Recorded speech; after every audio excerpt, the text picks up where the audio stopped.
Numéro de l'Instant Hayastan, nous recevons aujourd'hui Golun Khachadurian, directeur du Children of Armenia Fund, le COAF, en arménien Hayastani Manugneri Parekordzagan Himnatelam.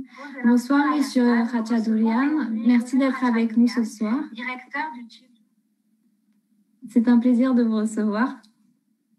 Bonsoir Méliné, merci beaucoup pour l'invitation. Donc, notre échange va porter sur les missions et les activités du COAF pour le faire découvrir ou redécouvrir à nos auditeurs. Donc, ces missions et les actions que la Fondation a pu mener depuis 2004, depuis sa création, et donc également au regard de la dernière guerre d'Artsakh qui a eu lieu fin 2020. Dans un premier temps, est-ce que vous pouvez nous présenter le COAF, son histoire et ses missions ? Avec plaisir. Donc, notre organisation, elle a été fondée en 2004, plus précisément en janvier 2004, donc au tout début de l'année, il y a 17 ans, par un homme d'affaires arméno-américain et philanthrope né à Istanbul, Garo Armen. Il a été fondé puisque, en fait, l'histoire commence avec un verre d'eau. Il y a toujours cette anecdote qui est vraie d'ailleurs, à savoir que la première fois qu'il rend visite à l'Arménie, il se rend dans la région d'Armavir, qui est à l'est de l'Arménie, près de la frontière avec la Turquie, dans un petit village qui s'appelle Karakert. Et il demande de l'eau, puisqu'il a tout simplement soif, et il ne trouve pas de réponse, enfin, il n'y a pas de solution, il n'y a pas d'eau à boire. Et il est complètement choqué. C'est la première fois qu'il se rend en Arménie, c'est la première fois qu'il est dans un village. Il est choqué et il se rend compte à quel point, si vous voulez, les villages ou les communautés rurales en Arménie sont loin d'être développées, ne serait-ce que d'avoir de l'eau à boire. Donc, l'histoire commence comme ça, avec ce verre d'eau, et donc l'homme d'affaires arméno-américain, Garo Armen, aujourd'hui, après plus de 17 ans, on a une très grosse équipe ici en Arménie. On a un petit bureau à New York. On est plus de 130 personnes. On œuvre sur tout ce qu'il y a à faire avec le développement des régions rurales ou des communautés rurales en Arménie. On est présent donc dans 64 villages en Arménie, dans 5 régions. Et on couvre l'ouest et le nord de l'Arménie, à savoir les régions d'Armavir, Aragazoten, Chirac, Lori et Tarouch. Les programmes et les services, très rapidement, s'articulent autour de 4 piliers: l'éducation, la santé, les services sociaux et le développement économique. Ces 4 piliers, si tu veux, forment ce qu'on appelle notre modèle holistique de développement des communautés rurales. On a, depuis 2018, ouvert un très gros centre dans le nord de l'Arménie, dans la région de Lori, près du village de Debet, un très gros centre qui s'appelle le COAF Smart Center, qui aujourd'hui couvre la moitié de cette même région de Lori, qui sert en tant que hub de développement, aussi bien économique, puisqu'on a un hôtel, on a un centre de tourisme et bien évidemment un énorme centre éducatif. Et on couvre donc plus de 27 communautés différentes, non seulement des villages, notre focus, mais aussi des villes comme Vanadzor, Alaverdi et Toumania. On va revenir un petit peu plus en détail par la suite sur ces actions et puis pour les détailler. Mais d'abord, on va visionner une courte vidéo de présentation pour rendre les choses plus tangibles à nos auditeurs. Alors, je vais partager mon écran.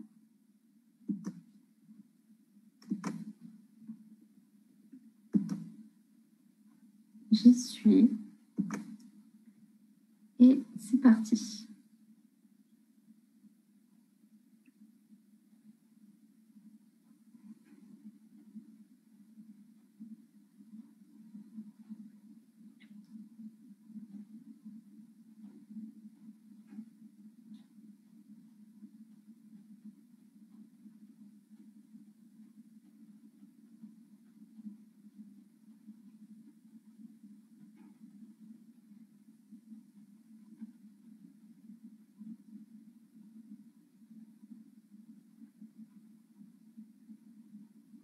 Et voilà.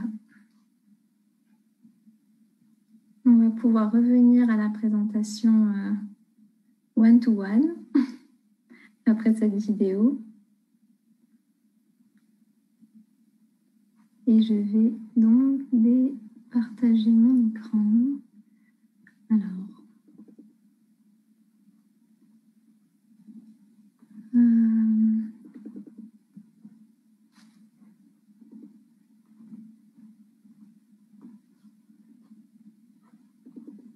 Voilà. Alors, je vous prie d'être un peu indulgent parce que Zoom et moi, ça fait 2. Donc là, on vient d'avoir la preuve en direct, mais ça y est, on est revenu à quelque chose de normal. Donc, on a vu une vidéo qui donne bien envie et qui montre en fait des activités très modernes avec des infrastructures. Moi, j'aimerais revenir sur un point que vous avez évoqué, c'est cette approche holistique. Vous parlez de communauté également. Comment ça fonctionne? Parce que finalement, on sent bien qu'il y a une idée de cercle qui s'alimente tout seul. En tout cas, que la poule sort de l'œuf ou inversement. Mais voilà, c'est quoi cette approche holistique et cette idée de communauté? Très bien. Donc, le nom l'indique, on s'appelle Children of Armenia Fund. Et au tout début, on s'est efforcé de construire nos programmes et nos services autour de l'enfant. D'accord? Donc, l'enfant a vraiment une place très importante dans tout ce que l'on fait. Pourquoi? Tout simplement parce qu'on y croit. On y croit au développement des communautés via le développement ou l'investissement qu'on fait chez les enfants. C'est-à-dire qu'on prépare une génération, si tu veux, pour pouvoir ensuite accélérer le développement des communautés en soi. On parle de communauté, c'est-à-dire on parle de toutes les personnes qui vivent dans les communautés rurales, dans les villages en Arménie. Donc, comme on construit tout autour de l'enfant, par exemple, on va rénover l'école du village, on va développer une nutrition saine au sein même donc du curriculum, enfin comment ça s'appelle, de la scolarité, en y créant des programmes extrascolaires, c'est ce qu'on ajoute aussi, cette couche-là. On renforce le suivi psychologique et même orthophonique des enfants. On propose ces services-là de manière gratuite et on crée des opportunités économiques pour ces mêmes familles. Et donc, voilà un peu le côté holistique et le côté partir de l'enfant pour arriver à la communauté. C'est un gros défi, j'ai envie de dire, pour une fondation comme la nôtre. Pourquoi? Parce que développer des communautés, c'est pas simple. Investir dans une communauté, c'est pas simple. Quand on voit la situation actuelle de l'Arménie, avec des villages qui sont complètement sous-développés, qui n'ont pas vu des investissements conséquents depuis des dizaines d'années, depuis même la chute de l'URSS, je dirais, on se rend compte à quel point il y a beaucoup de choses à faire. Et donc, beaucoup d'organisations, de fondations s'efforcent à investir sur les individus. Et l'individu arrive, si tu veux, à se développer beaucoup plus rapidement. C'est-à-dire que tu investis énormément dans l'éducation de la personne, de l'individu, que ce soit un enfant ou un adulte. Tu mets des ressources à sa disposition et très rapidement, au bout de 1 an, 2 ans, on voit la différence entre l'avant et l'après. La différence entre l'avant et l'après, pour une communauté ou pour un village entier, c'est très compliqué. Parce que là, il y a beaucoup de choses qui sont visibles, les routes qui sont complètement dans un état, si tu veux, dans un état désastreux, les infrastructures de communication. Internet à haut débit n'existe presque pas dans les villages en Arménie. Donc, tu t'imagines bien qu'on peut difficilement concevoir un développement au XXIe siècle sans Internet à un endroit donné. Il y a des coupures d'électricité, c'est très courant, l'eau qui coule pas. Donc, l'exemple de Karaket, justement, c'était un très bon exemple. Il y a des villages qui, aujourd'hui, n'ont même pas d'eau à boire. Je parle même pas de l'eau pour les irriguer ou de l'eau pour prendre une douche. Enfin, la situation, si tu veux, après 30 ans d'indépendance en Arménie, dans les villages, on parle bien des villages, et pas dans tous, mais dans la très grande majorité, elle est vraiment catastrophique. Et donc, quand on s'efforce à mettre en place des programmes et des services pour le développement de toute une communauté ou de plusieurs communautés, comme j'avais dit, on est présent dans 64 villages aujourd'hui, dans 5 régions d'Arménie. ça demande beaucoup d'efforts, beaucoup de temps et beaucoup d'efforts. Et c'est là où, j'ai envie de dire, c'est là où on fait, c'est là notre différence en tant que fondation. C'est-à-dire qu'on a un focus, c'est les régions d'Arménie, les villages, et on a une mission qui est très claire, c'est le développement holistique, donc éducation, santé, les services sociaux et le développement économique. Pour te donner quelques exemples de ce qui se passe aujourd'hui. Donc la population rurale en Arménie, elle représente 37% de la population totale. 37%, c'est plus du tiers. Beaucoup de choses se passent dans les villes, et notamment à Erevan, comme tu le sais. Donc, il y a une concentration d'investissement et d'avancées à Erevan, un peu moins dans les villes, dans les capitales régionales, hein, Gümri, Vanadzor, Goris, etc. Et encore moins dans les villages. Donc, on parle ici de 37% de la population à qui on s'efforce de donner toutes les ressources possibles et imaginables pour vraiment accélérer et pour faire en sorte que, si tu veux, il n'y ait pas un exode rural massif, parce que finalement, s'il y a exode rural massif et que l'Arménie, enfin les villages en Arménie se dépeuplent, eh bien, tout simplement, on va tout droit à la catastrophe démographique, catastrophe stratégique, etc. Sachant que, par exemple, le pays est entouré de villages. Donc, il n'y a pas de grandes villes près des frontières en Arménie. Les villages sont des villages frontaliers. Il y en a beaucoup, et c'est eux qui gardent, si tu veux, c'est eux qui assurent la sécurité de l'Arménie. Donc, pour cette raison-là aussi, encore, c'est très important, bien évidemment, de se concentrer sur ce point-là. Donc, pour revenir à la question, développement holistique, éducation, santé, services sociaux et développement économique, là aussi, c'est un gros défi, parce que en termes de spécialité, en termes d'expertise, il faut se concentrer sur ces 4 piliers, ou même plus si on peut, et c'est pas facile.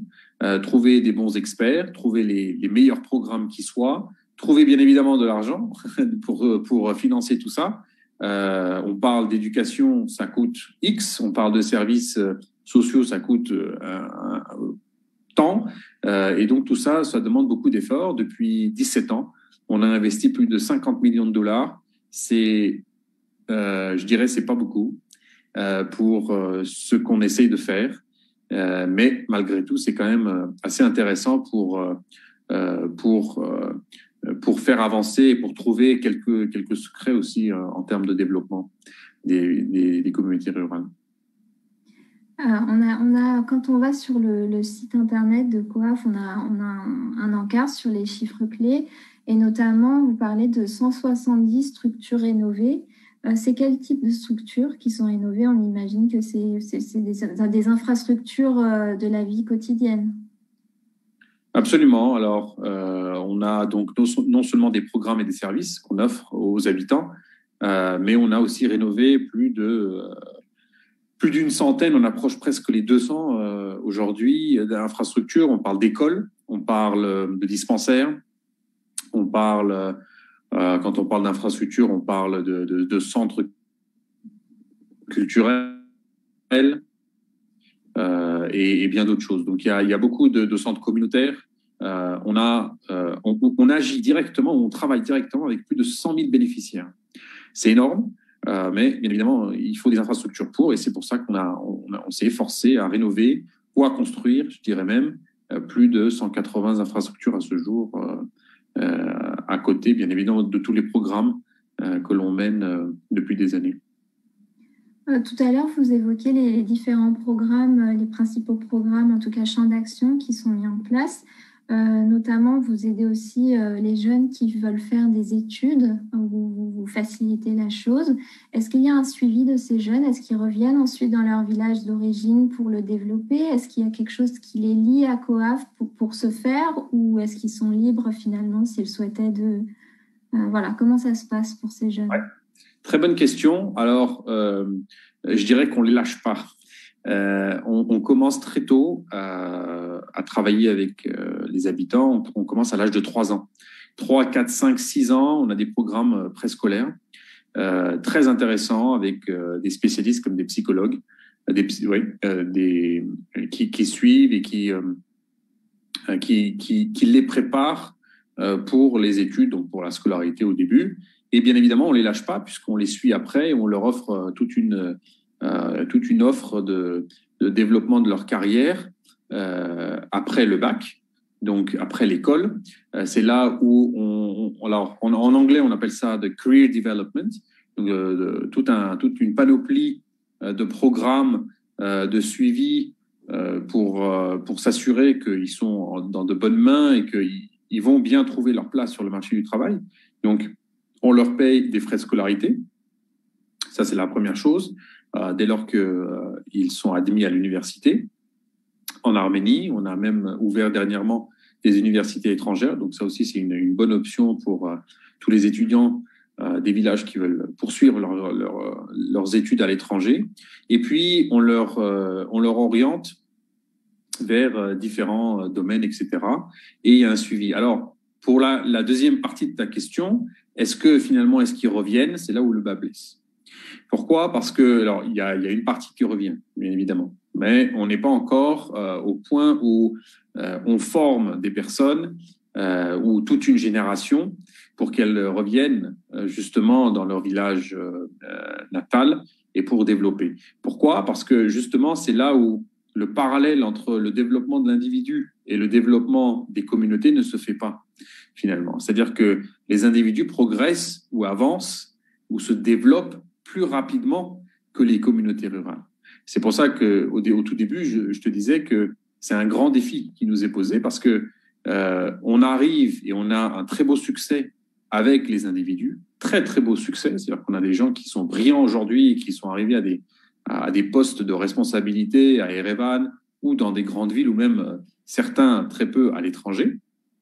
Mais finalement, les communautés en soi, elles se sont pas développées au même rythme. Et donc, le retour, il n'est pas logique pour les individus. On ne va pas les forcer, bien évidemment. On essaye de tout faire pour que durant leur scolarité, que ce soit à l'école ou à l'université, ils puissent faire des projets communautaires. Donc, ils s'investissent en retour, bien évidemment. Mais quand le marché du travail s'ouvre à eux, là, en règle générale, ils choisissent plus les villes ou la capitale Erevan. Donc, c'est là où le vrai défi se pose pour nous, et je dirais même pour toute l'Arménie, hein, c'est pas qu'une question de COAF, c'est comment faire pour développer les individus au même rythme que les infrastructures et les communautés, même les villes. Et c'est là où je pense le secret en fait du développement socio-économique de l'Arménie. Si on arrive à en faire en sorte qu'il y ait un vrai parallèle, ne serait-ce qu'en termes de mentalité, c'est-à-dire que les gens arrivent à se projeter dans leur ville ou village natal. Là, on aura vraiment réussi, je pense, le développement holistique du pays. Donc c'est là où je pense que très honnêtement, je te dis, on a des succès, mais on est encore loin de quelque chose d'idéal. Alors, tous ces éléments, en fait, ont déjà suscité pas mal de questions d'auditeurs. Donc, je vais les prendre parce qu'elles rentrent dans le champ de la présentation.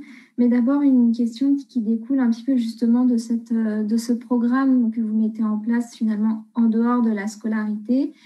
Quelles sont vos relations avec l'État arménien? Est-ce qu'il y a une collaboration avec l'État, puisqu'on parle d'infrastructures? En France, c'est l'État qui gère les infrastructures. Programme préscolaire, extrascolaire, peut-être que vous avez une collaboration avec le ministère de l'Éducation. Est-ce que vous êtes totalement autonome ou est-ce qu'il y a un lien qui se fait avec l'État? Alors, en termes de financement, on est totalement autonome. Et c'est là tout l'avantage parce qu'on a vu plusieurs gouvernements passer ici et là en Arménie. Et c'est toujours bien de pouvoir être autonome sur ce point de vue-là. Mais bien évidemment, on collabore. Et dans le sens où certains programmes sont homologués, sont certifiés par l'État, que ce soit le ministère de l'Éducation, le ministère de la Santé, par exemple, avec tous nos programmes de santé. On a des dépistages, on a des programmes de dépistage du cancer très importants, qui sont bien évidemment certifiés, etc. Mais si tu veux, en Arménie, en règle générale, les grosses fondations ou les organisations à but non lucratif, elles opèrent plutôt de manière autonome. Et c'est un vrai avantage, c'est un vrai atout, parce que l'État n'est pas en mesure pour l'instant, et c'est dommage, de pouvoir orienter, etc. Alors, ou de pouvoir nous soutenir, tout simplement. Par contre, il n'y a aucun obstacle, donc il y a aucun problème, on n'a jamais rencontré de problème avec qui que ce soit les autorités locales, autorités régionales ou l'État ou le gouvernement central. Mais pour l'instant, on est autonome et ça nous arrange. On fait tout dans le cadre étatique, c'est-à-dire qu'on s'intègre dans le système étatique. Pour te donner un exemple, dernièrement, on a un objectif très ambitieux dans la région de Lori à ouvrir un centre de santé régional. Donc, un mini-hôpital. C'est pas un hôpital, mais c'est presque un hôpital. On est dans des pourparlers avec le gouvernement et surtout le ministère de la Santé pour pouvoir faire en sorte que on puisse être synchronisé en termes de stratégie et en termes de plan d'action. C'est-à-dire qu'on va pas créer notre hôpital ou notre mini-hôpital privé qui va venir concurrencer, si tu veux, les structures publiques locales. Donc, des choses comme ça, on en a beaucoup et ça marche plutôt bien. Par contre, après avoir à parler de vrai soutien de la part de l'État arménien, ça serait faux. D'accord, merci. On va prendre deux autres questions par rapport au fonctionnement de COAF. La première question, c'est comment est-ce que vous vous financez et est-ce que vous avez des relais en France et en Europe notamment? Et la deuxième question, c'est tout à l'heure, vous parliez du nombre de personnes que vous êtes. Combien est-ce que vous êtes de bénévoles et de salariés? Très bien. Alors, on est pour la plupart salariés. Et bien évidemment, on a toujours des bénévoles, mais on fonctionne comme une vraie organisation professionnelle avec des experts, des spécialistes.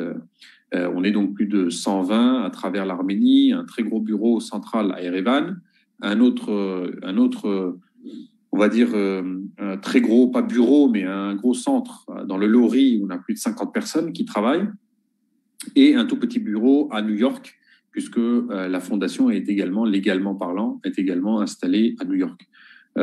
C'est très important, et là, c'est une très bonne question que quelqu'un a posée. Est-ce que c'est bénévole ou c'est des professionnels? Moi-même, je suis né à Paris, en France, et en règle générale, quand on pense l'Arménie, quand on pense notre identité ou toutes les actions qu'on peut mener pour l'Arménie ou pour la diaspora, on pense au bénévolat. Je pense que c'est un modèle qui est plutôt dépassé, à mon avis, qu'il faudrait se remettre en question et voir un peu des choses de manière différente, dans le sens où si on veut que les choses avancent, à un moment donné, il faut se professionnaliser. Et le gros travail que la Fondation a fait depuis 17 ans, ça aurait été impossible de faire ce qu'on a fait en étant tous bénévoles. Donc, il y a toujours des bénévoles, bien évidemment. On est une fondation, on est une ONG, mais la plupart sont des professionnels. Et je pense que c'est très important que ceux qui sont bien évidemment intéressés puissent se projeter aussi en tant que carrière dans ce type de mission. Et je pense qu'il y avait une dernière question, si tu peux répéter. Les relais en France et en Europe, notamment oui. pour le financement. Alors, moi, j'ai rejoint la Fondation en janvier 2019, donc il n'y a pas très longtemps, ça fait un peu plus de 2 ans. Avant moi, c'était très orienté États-Unis et Arménie. Donc, les relais en Europe et notamment en France étaient plutôt rares, même s'il y a eu beaucoup d'essais. Aujourd'hui, en tant que franco-arménien, j'ai envie de dire, j'essaye de plus en plus de créer ces ponts. Et je pense que ça serait important d'avancer cette cause, notre mission, nos projets, nos programmes, en France notamment, puisque bon, j'ai quand même grandi et vécu en France pas mal de temps.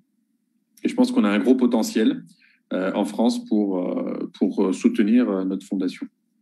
En tout cas, à juger les commentaires du live qui vous encouragent et vous applaudissent, c'est effectivement un potentiel qui se donne à voir. On va passer à la deuxième partie de l'échange qui plutôt relative à l'Artsakh. Mais avant, est-ce que vous vouliez passer quelques photos à commenter?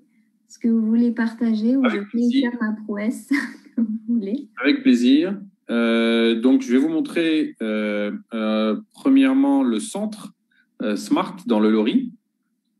Donc, c'est tout un campus. On parle souvent du centre, mais on oublie que c'est un vrai campus. On a plus de 26 hectares. Pour vous donner un peu les chiffres, vous voyez au centre, en blanc, une architecture assez futuristique. Ça, c'est le centre. Il y a l'hôtel qui est caché, puisqu'on essaye d'allier architecture et nature. Donc, on le voit à peine. Un petit hôtel avec 12 chambres qui d'ailleurs nous aide à nous financer également. Hein, c'est toujours à but non lucratif. Et puis, un peu au nord, c'est-à-dire un peu en haut de la photo, on voit un terrain. On a planté des framboisiers. C'est tout un site démonstratif pour développer l'agriculture dans la région. Donc ça, c'est la première photo que je voulais partager. La deuxième photo que j'aimerais partager, je regarde qu'est-ce qui pourrait être intéressant. Voici un peu de nos programmes. Hop. Je vais changer d'écran. Alors, nos programmes, les voici. Donc, on offre à plus de 1800 étudiants dans notre centre Smart des cours aussi variés que la robotique, le chant, la musique digitale, le dessin digital, le yoga, etc. Là, on voit une belle photo de nos étudiants avec instructeurs pour la robotique. Voilà.